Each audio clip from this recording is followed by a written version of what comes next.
ஆண்டவராகிய இயேசு கிறிஸ்துவின் நாமத்தில் என் அன்பின் வாழ்த்துக்கள். இந்த நாளிலேயும் உங்களை சந்திப்பதில் நான் மகிழ்ச்சி அடைகிறேன். இன்றைக்கு ஞாயிறு ஆராதனையில் நான் பிரசங்கித்ததை மிக சுருக்கமாக உங்களோடு கூட பகிர்ந்து கொள்ள நான் ஆசைப்படுகிறேன். சீக்கிரத்தில் நமக்கு ஒரு நல்ல டிவைஸ், மொபைல், அந்த ரெக்கார்டிங்கான மொபைல் இப்பொழுது நமக்கு இல்லை, அது பழுதாகி விட்டது. அதனால் இதை நாம் அங்கே சபைக்குள்ளே வைத்து ரெக்கார்ட் பண்ண முடியவில்லை. ஆதலால் வருகிற நாட்களில் கர்த்தர் அதை வாய்க்கப்படினால் நாம் மீண்டும் வீடியோ செய்திகளை வெளியிடுவதற்கு அது ஏதுவாக இருக்கும் என்று கிறிஸ்துவுக்குள் நான் விசுவாசிக்கிறேன். அதனால் இன்றைக்கு நம்முடைய தியானத்திற்காக நாம் தெரிந்து கொள்கிற வேத வசனம் எரேமியா தீர்க்கதரிசன புஸ்தகம் 31 அதிகாரம் 4, 5 வசனம். இந்த 2 வசனமும் என்ன சொல்லுகிறது? இஸ்ரவேல் என்னும் கன்னிகையே, திரும்பவும் நான் உன்னை கட்டுவேன், நீ கட்டப்படுவாய். எருசலேம் என்னும் கன்னிகையே, இஸ்ரவேல் என்னும் கன்னிகையே, நான் திரும்பவும் உன்னை கட்டுவேன், நீ கட்டப்படுவாய். இன்றைக்கு ஆண்டவர் உங்களை பார்த்து சொல்கிறார், ஒருவேளை நீங்கள் கட்டப்படாமல் மிகவும் வேதனையோடு, கண்ணீரோடு, உங்கள் வீடு துக்கத்தோடு, பிரச்சனையோடு, போராட்டத்தோடு, தோய்ந்த நிலையில் நீங்கள் காணப்படலாம். ஆனால் கர்த்தர் உங்களை பார்த்து தான் சொல்கிறார், நான் உன் வீட்டை கட்டுவேன். தாவீதுக்கு நான் ஒரு வீட்டை கட்டுவேன் என்று சொன்னார். ஆனால் இங்கே ஆண்டவர் சொல்லுகிறார், இஸ்ரவேல் குமாரத்தியே, நீ திரும்பவும் கட்டப்படுவாய். ஒருவேளை நீ கட்டப்பட்டு இடிக்கப்பட்டிருக்கலாம், உன் அலங்கத்தை நீ இடித்திருக்கலாம், உன் வீட்டை நீ இடித்திருக்கலாம், உன்னுடைய ஆசீர்வாத நன்மைகளை உன் கரத்தினாலே இடித்திருக்கலாம். ஆனால் போகட்டும், உன்னை இன்றைக்கு ஆண்டவர் சொல்கிறார், திரும்பவும் கட்டுவேன். I am going to rebuild you. Surely you will be built. ஆண்டவர் உன்னை பார்த்து தான் சொல்லுகிறார், நிச்சயமாக நீ கட்டப்படுவாய். நிச்சயமாக உன்னுடைய கட்டிடம் எழும்பும், உன் வாழ்க்கை எழும்பும், உன் ஆசீர்வாதம் எழும்பும், உனக்கு நன்மை உண்டாகும், உன் வீடு கட்டப்படுவதை நீ காண்பாய். லிட்டலாக நாம் யோசிக்கலாம், என் வீட்டை எப்படி கட்டுவா? நான் தான் எடுத்து விட்டேனே. அவரை உண்மையாய் நேசித்த காலம் உண்டு, ஆனால் நான் பின்வாங்கி விட்டேனே. எப்படி அவர் எனக்கு கட்டி கொடுப்பார்? கவலைப்படாதீர்கள், உங்களுக்கு நன்மை செய்வதற்கு தான் அவர் ஆயத்தமாக இருக்கிறார். 5 வசனம் சொல்லுகிறது, சமாரியாவின் மலைகளிலே திராட்சை செடிகள் விதைக்கப்படும், அங்கே நல்ல திராட்சை கொடிகள் வளர்ந்து கனி கொடுக்கும், அதன் பலனை நீ அனுபவிப்பாய். அப்போ இதுவரை நீங்கள் உருவாக்கின, உண்டாக்கின நன்மைகள் உங்கள் கரங்களில் வராமலே போயிருக்கும். இப்பொழுது ஆண்டவர் சொல்லுகிறார், கனி கொடுப்பாய், நன்மை புசிப்பாய். உனக்கு அந்த ஆசீர்வாதத்தை கர்த்தர் இந்த காலவேளையில் அவர் உங்களுக்கு கட்டளையிடுகிறார். சோர்ந்து போயிருக்கிறீங்களா? பலவீனத்தோடு இருக்கிறீங்களா? அல்லது என்ன பண்ணுவதென்று தெரியாமல் இருக்கிறீர்களா? உங்களை கட்டியெடுப்ப ஆண்டவர் ஆயத்தம் உள்ளவராய் இருக்கிறார். உங்களை தூக்கி நிறுத்த என் இரட்சகர் ஆயத்தம் உள்ளவராய் இருக்கிறார். உன் வீடு கட்டப்படுவதை நீ பார்க்க போகிறாய். அந்த ஆசீர்வாதத்தை உனக்காக வைத்திருக்கிறார்.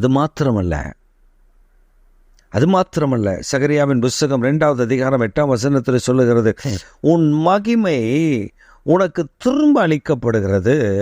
அந்த மகிமை மாத்திரமல்ல, அந்த மகிமையோடு கூட சேர்ந்து உன்னை சுரண்டினவர்கள், உன்னை வேதனைப்படுத்தின, உன்னை கண்ணீர் வடிய பண்ணினவர்கள், உன்னை துன்பப்படுத்தினவர்கள், உன்னை கேலி பண்ணினவர்கள், உன்னுடைய வாழ்க்கையில் அவமானத்தின் நிந்தையை கொண்டு வந்தவர்கள், சுரண்டினார்களே, அவர்களுக்கு நடுவில் கர்த்தர் வெளிப்பட்டு உன்னை தொடுகிறவனின் கண் மணியை தொடுகிறான் என்று சொல்லி வாக்கு பண்ணியிருக்கிறார்.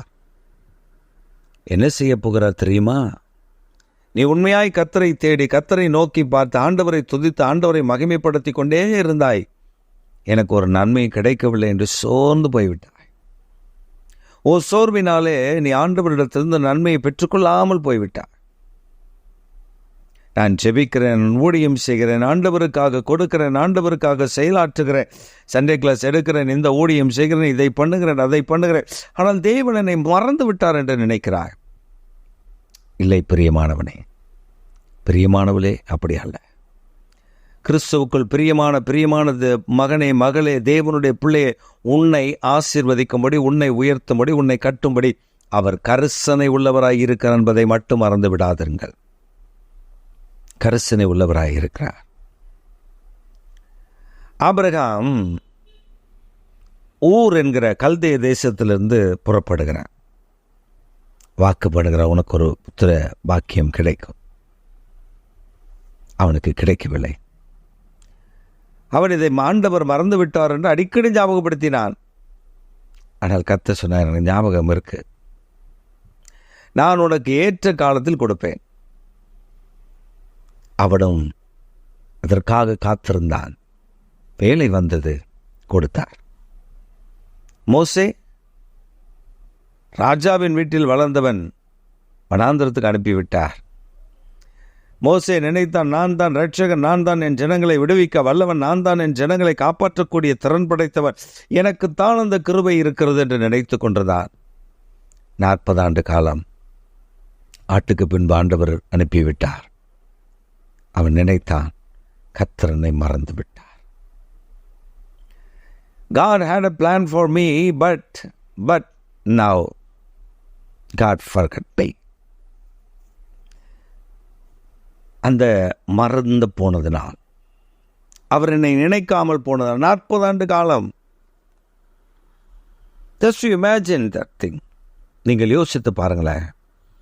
உங்கள் வாழ்க்கையில் அப்படி கர்த்தர் ஒரு வாக்கு பண்ணி அதை நிறைவேற்றாமல் அப்படியே விட்டுவிட்டு ஒரு வனாந்திரம், ஒரு மலை, கண்மலை, எப்படி இருக்கும்? எப்படி இருக்கும்? ஆடு மேய்த்து கண்மலை மேலே ஏறுறான். நீங்கள் பாருங்கள், அந்த மலையின் மேல் மூட்புதர், அந்த புதரில் எரிகிறது, அதெல்லாம் பாருங்கள். அவன் மலை மேலே எப்படி ஏறியிருப்பா? யோசிச்சு பாருங்கள். தகப்பன் இல்லை, தாய் இல்லை, குடும்பத்தார் இல்லை, தான் பழகின 40 ஆண்டு காலம் வாழ்ந்ததான வாழ்க்கை இல்லை, ஆசீர்வாதம் இல்லை, நல்ல ராஜ உணவு இல்லை. 40 ஆண்டு காலம் கிடைத்ததை சாப்பிட்டான், கிடைத்த இடத்துல படுத்தான், கிடைத்த இடத்துல அவன் நடந்து கொண்டான், அவன் வாழ்க்கை நடத்தினான். எவ்வளவு பெரிய சோர்வு தெரியுமா? ஒரு நாள் வந்தது, தேவன் அவனை தேடி வந்தார். நீதான் என் ஜனங்களை மீட்டு கொண்டு வரும்படி நான் தெரிந்து கொண்ட பாத்திரம் என்று சொன்னபொழுது அவன் சொன்னான், இல்லை ஆண்டவரே, எனக்கு 80 வயது ஆகிவிட்டது. I don't have enough strength to bring my people back from the place where you had promised. நீர் எங்க ஆசீர்வாதத்தை, நீர் எங்க அவர்களுக்கு வாக்கு பண்ணி அந்த இடத்துக்கு நான் திரும்ப கொண்டு வர முடியாது, என்னால் முடியாதுப்பா, என்னை விட்டுருங்க அப்படின்னு சொல்லி அவன் கெஞ்சுகிறான். அன்ற சொன்ன, இல்லை நீ தான். 40 ஆண்டு காலம் நான் நல்லா பேசுகிறேன், அப்போலாம் என்னை கூப்பிடல, இப்போ எனக்கு பேச்சு வர்றேன், நான் என்ன செய்ய?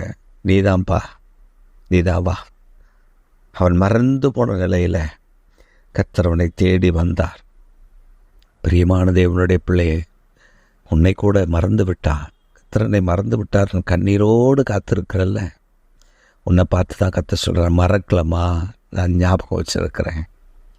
இது காலம், இந்த காலத்தில் நீ திரும்பவும் நான் உன்னை கட்டி, நீ கட்டப்படுவாய் என்கிற வாக்கு தத்துவத்தை நான் உனக்கு தருகிறேன். நிடந்த மகிழ்ச்சி ஆரவாரத்தை நான் உனக்கு திரும்ப கொடுக்க போகிறேன். இந்த மகிழ்ந்த கலிகூறு, உன் மகிழ்ச்சியின் நாட்கள் திரும்புகிறது, உன் சந்தோஷத்தின் நாட்கள் திரும்புகிறது. நீ ஏன் சோர்ந்து போகிறாய்? சோர்ந்து போகாதே. கடைசியாக ஆண்டவர் இந்த வாக்குத்தத்தம் கொடுப்பதற்கு காரணம் என்ன தெரியுமா? தேவன் உன்னை மறந்து விடவில்லை, உன்னை திரும்ப கட்டி எடுப்ப விரும்புகிறார். திரும்ப உன்னை கட்டி, நான் உன்னை கட்டுவேன், நீ கட்டப்படுவாய். எவ்வளோ பெரிய பாக்கியம் பாருங்க. கண்மணியை போல பாதுகாக்கிறவர், திராட்சை செடியினுடைய பலனை உனக்கு தருகிறவர். How great God we are worshiping. லூக்கா எழுதின சுவிசேஷம் 1ஆம் அதிகாரத்தில் சொல்லப்பட்டிருக்கிறது, சகரியா என்ற ஒரு ஆசாரியன், அவன் நேரம் வந்தது, அவன் அந்த வருடத்தினுடைய பிரதான ஆசாரியனாய் இருந்தான். அவன் தான் பலி செலுத்த வேண்டும். தேவனிடத்தில் ஜெபம் பண்ணினான். வயது சென்று விட்டது. He forgot that prayer. அவன் அந்த ஜெபத்தை மறந்து போனான். நான் செய்த ஜெபத்தை அவன் மறந்து விட்டான். அதை ஆண்டவர் செய்வாரா இல்லையா என்பது அவன் நினைவில் இல்லை. ஆனால் அந்த பிரதான ஆசாரியத்துவத்தில் அவன் தன்னுடைய வேலையை, அந்த வருடத்தில் அவன்தான் ஆசாரியன், அவன் போய் அந்த வேலையை நிறைவேற்ற உள்ளே போன பொழுது அந்த கேருபீன்கள் உடன்படிக்கை பெட்டிக்கு நடுவிலிருந்து ஒரு தூதன் சகரியாவோடு பேசுகிறார். சகரியாவே, உன் ஜெபங்கள் கேட்கப்பட்டது என்று சொல்லுகிறார். He never ever recognized that what I prayed, Lord, நான் என்ன ஜெபித்தேன், இது எப்படி ஆகும்? நான் வயது சென்றவன், நடக்கும் முறை உன் வாய் திறக்காதிருக்க கடவுது என்று சொல்லிவிட்டான். யோசித்து பாருங்க. 2 நாள் பின்புக்கு ஒரு பண்ணின ஜெபம், இளமையில் பண்ணின ஜெபம் முதிர் வயதாகிவிட்டது. How it is possible? எனக்கு இது ஆசீர்வாதமாய் வருமா? இந்த நன்மை எனக்கு கிடைக்குமா? இந்த மேன்மை எனக்கு உண்டாகுமா? எப்படி புலம்பிக் கொண்டிருக்கிறான். நீங்களும் இன்றைக்கு சொல்லலாம், என் வாலிபத்தில் ஆண்டவர் எனக்கு வாக்குத்தத்தம் பண்ணினது உண்மைதான், ஆனால் அந்த வாக்குத்தத்தம் நிறைவேறவில்லை. கர்த்தர் என்னை கைவிட்டார். He forgot me. He forgot me. வேதம் சொல்லுகிறது, நியாயாதிபதிகளின் புஸ்தகம் 6வது அதிகாரத்தில் கிதியோனை குறித்து நாம் பார்க்கிறோம். கிதியோன் சொல்லுகிறான், தன்னை சந்திக்க வந்த தேவதூதனிடத்தில், எங்கள் பிதாக்களின் காலத்தில் நடந்தது, அவர்கள் சொன்னதை நாங்கள் கேள்விப்பட்டோம், இப்பொழுது நடக்கவில்லை, எங்களை கர்த்தர் கைவிட்டு விட்டார், நாங்கள் என்ன செய்வது? கலங்குகிறார். அப்பொழுது தூதன் சொல்லுகிறான், பராக்கிரமசாலி கர்த்தரும் கூட தான் பார்க்கிறார். இன்றைக்கு உண்டை பார்த்து சொல்லுகிறார், பிரியமான தேவனுடைய பிள்ளையே, அருமையான மகனே, அருமையான மகளே, உன்னை கட்டப்போகிறார். உன்னை திரும்ப கட்டி நீ கட்டப்படுவா என்று வாக்கு பண்ணுகிறார். என் அலங்கை இடிந்து விட்டது, என் வீடு இடிந்து விட்டது, என் குடும்பம் இடிந்து விட்டது, என்னுடைய தொழில் இடிந்து விட்டது, என்னுடைய வாழ்க்கை இடிந்து விட்டது. நீ சோர்ந்து போய் உட்கார்ந்துருக்கிறாய் இல்லையா? உன்னை பார்த்துதான். எனக்கு இந்த செய்தி பேசி கொண்டிருக்கும் பொழுதே ஒரு காரியம் எனக்கு தோன்றுகிறது. ஆவியானவர் இந்த செய்தியை கேட்க போகிற உங்கள் யாரோடையோ அவர் பேச விரும்புகிறார். இது என் ஆவியில் நான் உணர்கிறேன். யாரோ சிலரோடு ஆண்டவர் தீர்க்கமாய் பேசுகிறார். உன் வாழ்க்கை மாற்றப்பட போகிறது. நீ கட்டப்பட போகிறாய். பொருளாதாரத்தில் கட்டப்பட போகிறாய். குடும்பத்தில் கட்டப்பட போகிற வீடு கட்டப்பட போகிறார். திரும்ப திரும்ப சொல்லுகிறார், கர்த்தர் உன் வீட்டை கட்டுகிறார்.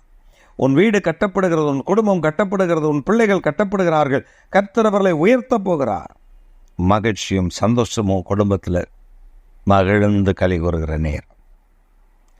நீ சோர்ந்து போய் இதில் அதில்லை என்று சோர்ந்து போனாயே, உன்னை மேன்மைப்படுத்துகிறார். நான் ரொம்ப ஏழை, மழை பெய்தா ஒழுகுது, நீ வந்தால் வீட்டுக்குள்ளே வந்துடுது, சாப்பிட நல்ல சாப்பாடு இல்லை, உடுத்த நல்ல உடை இல்லை, சோர்ந்து போயிருக்கிறியா? உன்னை பார்த்து தான் சொல்கிறார், பிரியமான கன்னிகையே, சிறவேல் என்னும் கன்னிகையே, உன்னை தான் பார்த்து சொல்கிற கன்னிகையே, நீ அந்த ஓட்ட குடிசையில், ஒழுகிற வீட்டில், தண்ணி வர்ற வீட்டில், நீ அந்த தண்ணியில் நிற்கும் போது நானும் உன் கூட நிற்கிறல்ல, நான் உன் கூட இருக்கல்ல, உன்னை கைவிடலை. இனி வருகிற நாட்களில் பார், உன்னை நான் திரும்பவும் கட்டுவேன். அவ்வளவுதான் நினைச்சல்ல, இல்லை, உன்னை நான் திரும்ப கட்டுறேன். நீ கட்டப்படுவாய். மகிழ்ச்சியோடு கூட இரு, சோர்ந்து போகாது. வாழ்க்கையில் கற்ற நன்மையை வச்சிருக்கிற இன்றைக்கு ஆண்டவர் அந்த நன்மையை செய்ய போகிறார். என் குடும்பம், என் பையனுடைய படிப்பு, என்னுடைய பையனுடைய எதிர்காலம், நான் போட்ட எல்லா திட்டமும் இடிஞ்சிச்சு. இது இல்லாண்டவரை கலங்கிட்டே இருக்கல, உன் கண்ணிலேருந்து கண்ணீர் வடிதில்லை. நான் இந்த செய்தியை பேசி கொண்டிருக்கும் கண்களில் கண்ணீர் வடிந்து கொண்டிருக்கிறது. யாரையோ ஏதோ ஒரு குற்றச்சினத்தோடு கூட கர்த்தர் பேசி கொண்டிருக்கிறார். மறுபடியும் சொல்கிறேன், உங்களோடு கூட தான் கர்த்தர் பேசுகிறார். உன் வீட்டை கர்த்தர் கட்டுவார், உன் பிள்ளைகள் கட்டப்படுவார். நீ அவ்வளோதான், இடைஞ்சிருச்சு, இனி அதை கட்ட முடியாது சொல்லிவிட்டார்கள், எல்லாரும் ஒதுங்கிட்டாங்க நினைக்கிறியா? கர்த்தர் உன் பிள்ளையை கட்டுவார், திரும்ப கட்டி எடுப்புவார். திரும்ப அவர் முதல்ல கட்டுவேன்னு சொல்ல, திரும்ப கட்டி நீ கட்டுவேன், நீ கட்டப்படுவா. இப்போ ஆண்டவர் திரும்ப செய்ய போகிறார். அவரை மட்டும் நம்பிடுங்க. மனிதரில் வேண்டாம், குறுக்குவடி வேண்டாம், ஆண்டவரை மட்டும் நம்புங்க. அதிசயத்தை நீங்கள் பார்ப்பீங்க.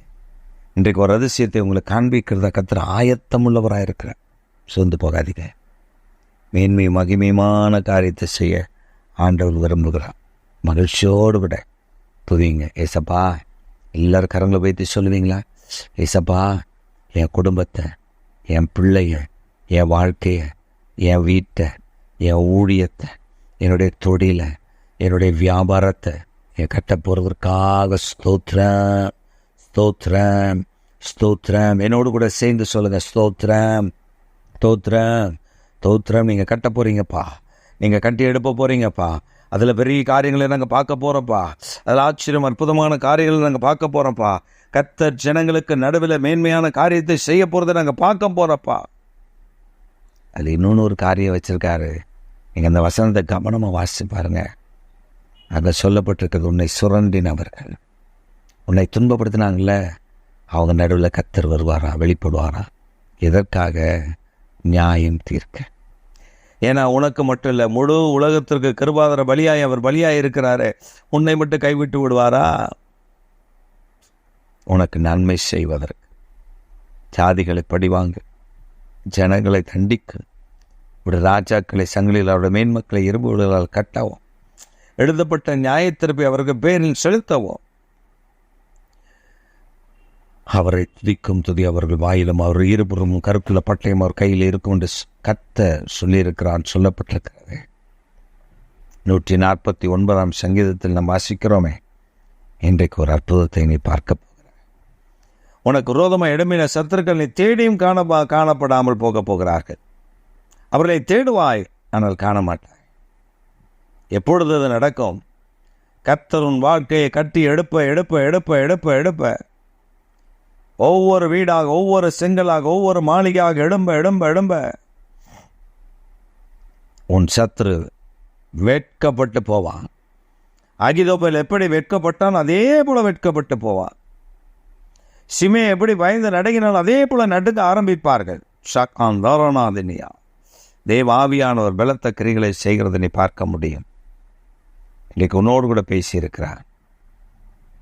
கர்த்தரை துதி, கர்த்தரை துதி, கர்த்தரை துதி. உன் துக்கமுகம் மாறட்டும், உன் துக்கமுகம் மாறட்டும். இனி என் வாழ்க்கை கட்டப்படாத வயதாகிவிட்டது, இனி என் வேலை எப்படி, தொழில் எப்படி, எல்லாம் நஷ்டப்பட்டு விட்டது, பொருள் ஒன்றுமில்லை, சோர்ந்து போய் தானே இருக்க. உன்னை பார்த்துதான் கர்த்தர் இன்றைக்கு சொல்ற, நீ திரும்பவும் கட்டப்படுவா. உன்னை திரும்பவும் கட்டுவே, நீ கட்டப்படுவா. அந்த நன்மையை சொல்லி கர்த்தர் இடத்துல கேட்டு பெற்றுக்கொள்ளுங்க. ஆச்சரியமான காரியங்கள் உங்களுக்கு செய்ய கர்த்தர் காத்திருக்கிறார். கிருபை இயேசுவின் நாமத்தில் ஆண்டவரே, இந்த ஜெபத்தை, இந்த செய்தியை கேட்கிற ஒவ்வொரு பிள்ளைகளையும் ஆசீர்வதித்து உங்கள் நாமத்தை வைத்து விட ஜெபிக்கிறோம் பிதாவே. ஆமென், ஆமென்.